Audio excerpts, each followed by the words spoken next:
Hello and welcome to Startup Street. I'm Arundhati Ramnin. These are the top headlines from the startup world. Semiconductor startup C2I Semiconductors bags $15 million in a funding round led by Peak 15 Partners. Will use the funds to support global expansion, set up a US office to be closer to customers, and build applications. Global private equity giant Blackstone backs homegrown AI cloud startup Neysa, infuses $600 million by leading a fundraise worth $1.2 billion. Neysa CEO tells CNBC-TV18 the funds will be used to bolster computing infra. AI giant Anthropic expands India footprint with a new office in Bengaluru. CEO Dario Amodi says India is the second largest market for the company's chatbot Claude, and business run rate has doubled in the last 4 months. TCS expands its AI partnership with chip maker AMD. Both companies will offer a data center blueprint to support 200 megawatts of capacity. Plan to work with AI companies to accelerate data center infra in India.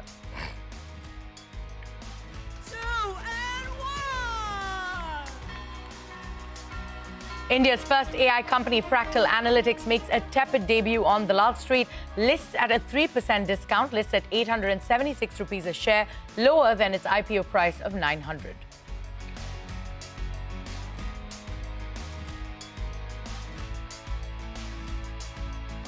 Those were the headlines that we're tracking for you this evening. But our top story today on What's Brewing: global private equity giant Blackstone has agreed to invest $600 million into homegrown AI startup Neysa. Blackstone led the funding in an overall round worth $1.2 billion. Speaking exclusively to CNBC-TV18's Rachna Dhanrajani, the co-founder of Neysa, Sharad Sanghi, said the funds will be used to ramp up their computing capacity. Take a look. When we were looking to raise capital, we spoke to multiple investors. But what we liked about Blackstone the most was the fact that they've invested in this space. They're the largest investors in this space, whether it's data centers. So they've invested in companies like, AirTrunk. They've invested in companies like QTS.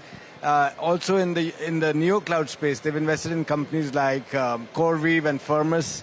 And so we felt they've also invested in foundational models. So they've invested in companies like Anthropic and OpenAI. And so we felt that they, being such experienced investors in the entire AI ecosystem space, we thought they will help us in all the aspects of AI.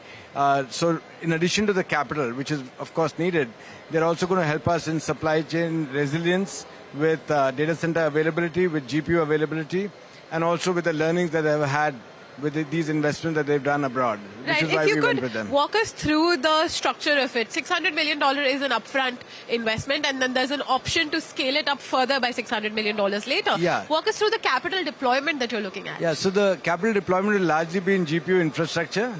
We want to build sovereign AI infrastructure in the country, and as and when we need it, we will deploy more and more capital. So it's $600 million in equity and $600 million in debt that they will arrange for us. They've already got, through their banking relationships, they've arranged $600 million debt for us.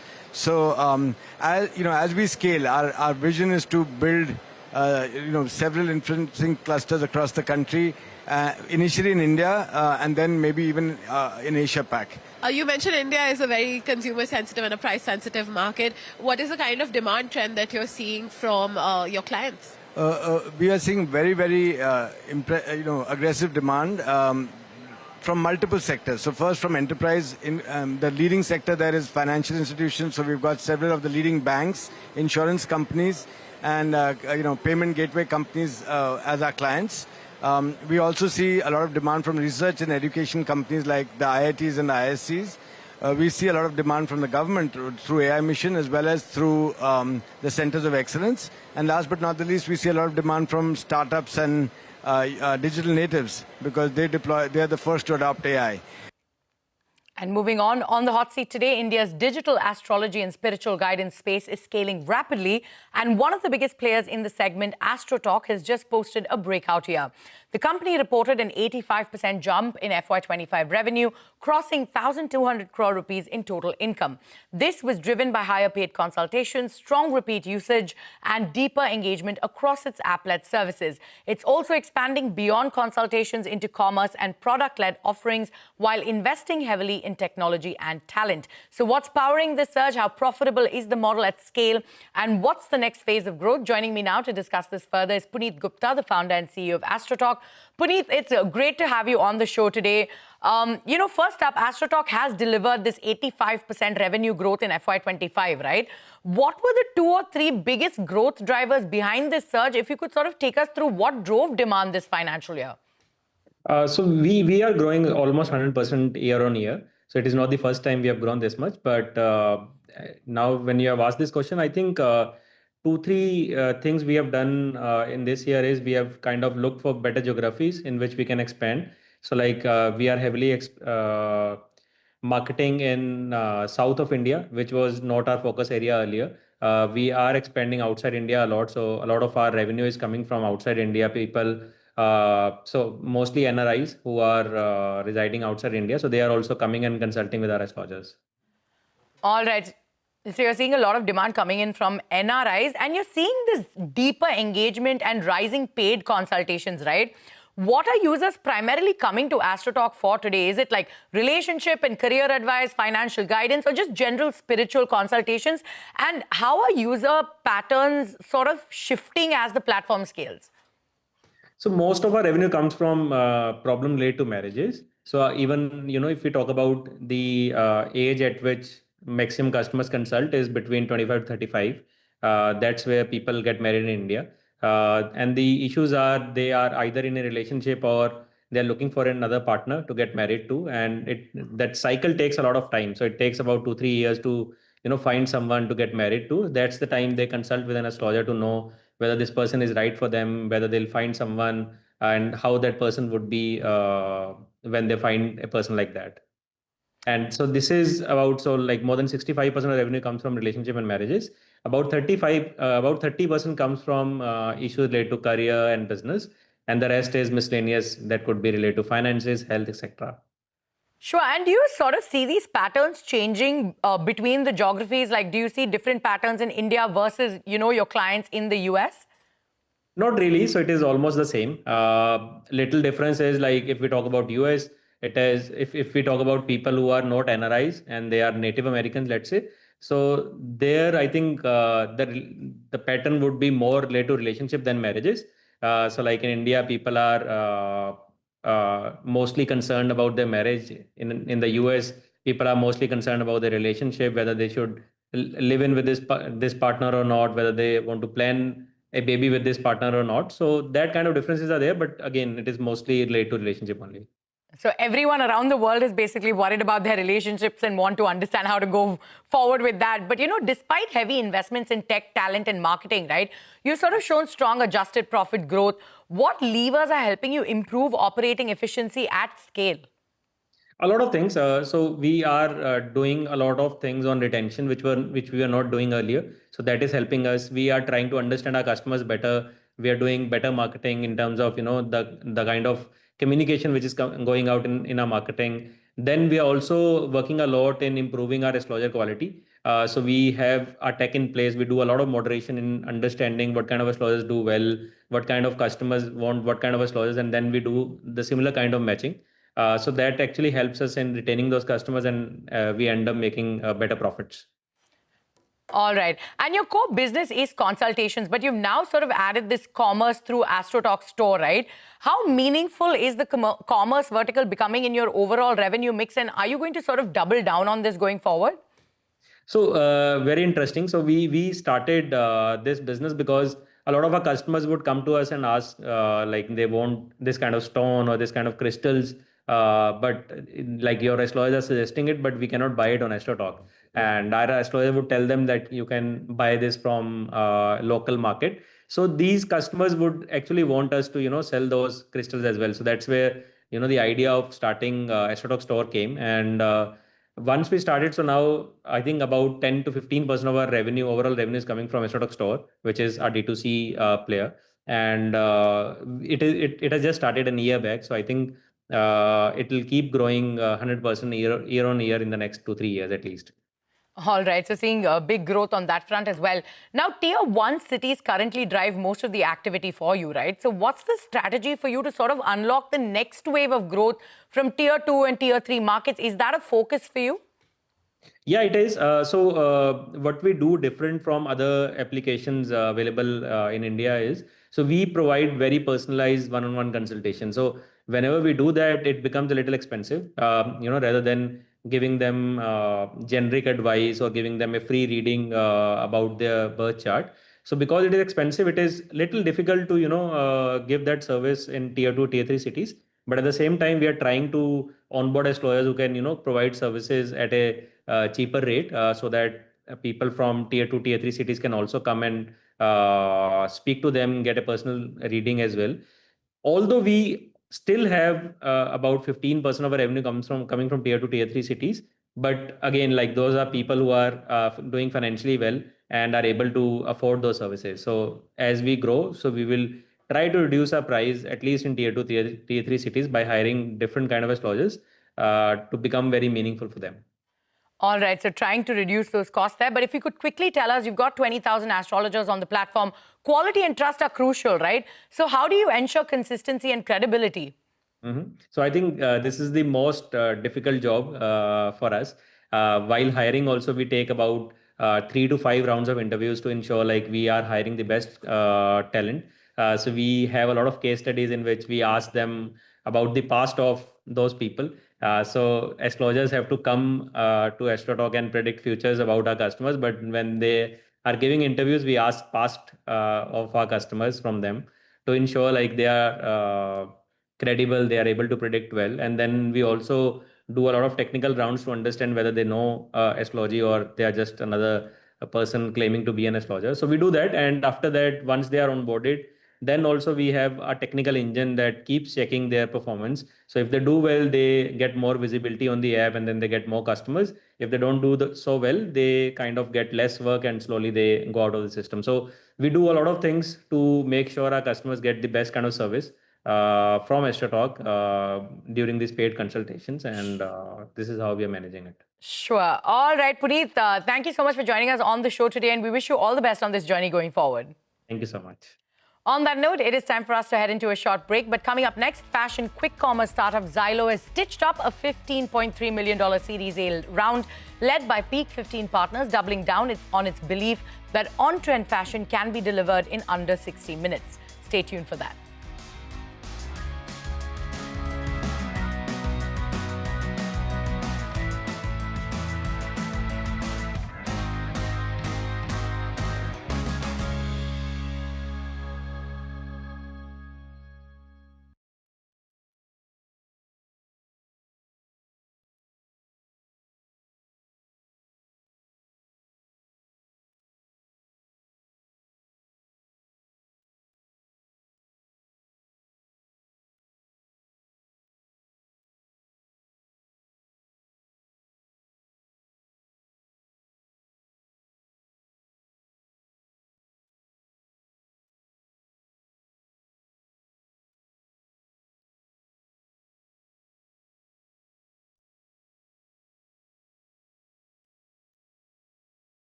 Welcome back to Startup Street. Fashion quick commerce startup Zilo, founded by ex-Flipkart and Myntra leaders, has stitched up a $15.3 million Series A led by Peak 15 partners, doubling down on this bet that on-trend fashion can be delivered in under 60 minutes. And in a bold, creative move, celebrity stylist Neysa Ajania has joined Zilo, not just as style director, but an equity partner, bringing celebrity-level curation to everyday wardrobes. So can curated fashion and quick commerce truly converge to build a category-defining platform?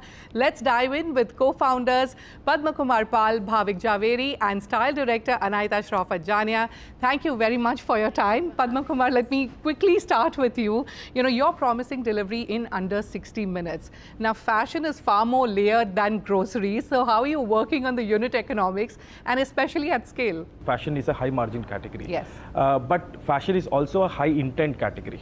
So the way we are building our three pillars of building Zilo is basically choice, experience and convenience. We are keeping discount out of this equation. Okay. For us, pricing is not the hook. It is hygiene for us. Value is hygiene for us. So, and if you look at two features which we are building on, one is Shop the Look, where Neysa is going to play a very, very large role, yes, and home trial. So these two things will help us to increase our average order value. Yeah, but what I'm curious is, because you're offering home trials, instant returns, all under 60 minutes, how are you going to do that? So obviously we are building that operational muscle to do this. But imagine the beauty of home trial. You are basically bringing the trial room to customers' home, and with Shop the Look, we are not selling fashion like commodity. With Shop the Look, customers are going to order multiple products, try at convenience of their home, and whatever they like, they keep it. And typically, if they buy, imagine 10 products, they keep even 2-3 products. Fashion, as I said, higher ASP category, the average order value will be higher. And imagine fashion, again, the problem is returns is a big nuisance, especially in e-commerce. Yeah. Here, everything is coming back on the same time. Like within a span of 2 hours, you're completing the whole journey for the customer, and that product is coming back. So instant return and instant restocking. So we are not losing any opportunity on that returned inventory. It is not lost in transit for 15 days. Bhavik, you've said that you're putting fashion shopping back into the right order. So what's broken in the current online fashion space? I mean, he spoke about it a bit, but if you can elaborate on how Zilo is trying to fix it. Fashion for now decades, when you look at digitally, it's been thriving on only two propositions: give wider choice and then start discounting or give a pricing as a value proposition, and that's how digital ecosystem has thrived for years. But that's not how fashion is shopped alternatively, right? If you shop in offline stores, the way fashion is sold, the way fashion is bought, I would rather say, is more try, buy. There's a delight of shopping which is lost in this whole digital ecosystem, and that's what we want to bring it back. That's where the order of shopping is broken online, because what you're expected when you shop online is that you pay, you shop, you wait, then your product comes, then you don't like it, then you return, and you wait again. The way we are building this is shortlist online, try at home. The delight of showing it to friends at the convenience of home is retained. You're sort of blending the best of both worlds, online and offline. Absolutely. All right, let me come to you, Neysa. You've styled the biggest names in Bollywood and in global fashion. I want to know what made you not just collaborate with them creatively, but to invest in, become an equity partner. And this is your first sort of investment in a startup where you are now an equity partner. So tell us, how did this collaboration happen? I mean, isn't it incredible that after 30 years in the business, I'm a startup? Yeah. I think that's just fabulous. I think for me, I've always wanted to try new things. The biggest thrill I get is working with real people. Even in my business, yes, I'm lucky to work with the biggest in the business. But when it comes down to it, when I style a real person, someone attending a wedding, someone's first day at work, the satisfaction I get is much bigger. So when they came to me with this idea, I was like, oh my God, this is incredible. Nobody has time, right? Everybody is scrolling, but they're bored. They like too many things. There's too much stimuli. Now we come in and we give them direction. We give them curation. We give them speed. And I know these gentlemen keep saying home trial, but I'm all about office trial. I'm like, home to hote rahega. But in my lunch break, I want to try something. I've suddenly got a date in the night. It's about being in the moment. Where I come in is I'm hopefully curating it in a more desirable way, creating a little more aspiration, intrigue, and I think making everyone a little more stylish and fun. So let's find out how, you know. Yeah. So you're getting these runaway and celebrity style pics in your edits and at quick commerce speed. Yeah. So what can consumers expect? So the thing is, you know, for me, with my editorial background, you know, I've worked with magazines my entire life. We always worked on predicting trends, like say 6 months in advance. Now we don't need to, I can do it 6 minutes. In 6 minutes, I can say, this is the trend, chalo, let's put it together, because we have such an incredible inventory from all the brands that we represent. And that's what we're doing. We're actually creating looks so you don't have to think. Yeah. You know, if you're someone who likes monotone, but you've seen on the runway somebody is wearing something with big shoulders, you're like, no, I can't wear this. Yeah. We're like, buddy, this is the way to wear it. See, simple. Just layer it 3 ways, come out. So I think it's about solutions. Sure. It's also, I think, to raise curiosity in how people can dress differently. You know, some of us get very stuck in our own idea of I dress like this. I mean, I've seen both their sense of style evolve since we've started. Yeah. So I think it's, you know, great. It's fair game in that sense. So that's bonus of getting, Anayatha, you know, your personal sense of style also gets approved. Anayatha, your weekly drops and your, you know, trend drops will influence inventory management, inventory decisions and brand onboarding as well. You're going to, you know, you're going to shape supply as much as style? Absolutely. I mean, from day one, you know, we've been suggesting brands and the whole idea is to keep this space dynamic and growing. I don't want people to look at it and say, oh, I've seen this before. That'll never happen. They will always find new things. I mean, I'll give you a simple example. You know, like last year I styled, like say, Alia for the Met Gala. And you know, while just playing around, I took some pearls and made a bow for her hair. Yeah. Then Isha at her brother's wedding, I started putting a lot of jewelry in her hair. I instinctively knew this is going to be a big trend, right? So I told all my jeweler friends, buddy, start making hair jewelry, start making brooches for men. Now, can you imagine this same instinct and, you know, I guess a user convenience of being in the market will apply in Zilo. Yeah. We'll be like, hey guys, we need to stock this, and our customers will have it first. Bhavik, Zilo operates on a hybrid model. You've got dark stores plus, you know, brand outlets. Now you're looking to scale beyond Mumbai in the next 12 to 14 months. What will be the biggest or the toughest operational stitch to hold together, sort of? And quick commerce is not about speed, and especially in fashion, it's all about reliability. If you promise customer a certain selection and a certain service, if these are not brought to them at the promised value proposition, they will never shop and they will come back to us. So at all the point in all our expansion conversation, one thing is at the center of our conversation is keep promise, make sure that the reliability is never going for the toss. We are going to bring in all the best loved brands for these affluent customers. What we are offering to brands is, to certain brands, they want distribution. Certain brands, they want digital customers. We are going to help those customers, and these brands, along with us, they will partner with us to serve this customer better. And obviously, the target is to get into more cities, but in a phased manner. We want to win hyper locally. We want to ensure that every customer in our neighborhood, we want to understand their taste preference and give the best experience along with selection. And obviously, at some point, market share. So give us a ballpark. Yeah, you're talking about market share. Give us a ballpark. I'm saying at some point, obviously, business cannot run without certain numbers. So at some point, market penetration is an important target. What we will basically try is basically how do we get that branded customers into digital ecosystem? Somebody who is buying in stores or somebody who's affluent, give them the best experience and get them into digital ecosystem so that the TAM of the overall online fashion increases. So we have around 150 plus brands, but within 6 months we will have roughly 250 brands in onboarded. When you shop with a brand offline or whatever, you're seeing one vision. For you, we're taking all of this and creating unique looks that are inspiring and hopefully, you know, inspire you to dress differently, to be a little more experimental. I think too many answers. Okay. But we have it all. We have it all. To have it all. On that very positive note, I'll have to wrap up this conversation. Many thanks, all three of you, for joining us on Startup Street, and wish you the very best with all your aggressive growth plans. Thank you so much. Thank you. Well, with that, it's a wrap on this edition of Startup Street. For more news and updates, stay tuned to CNBC TV 18.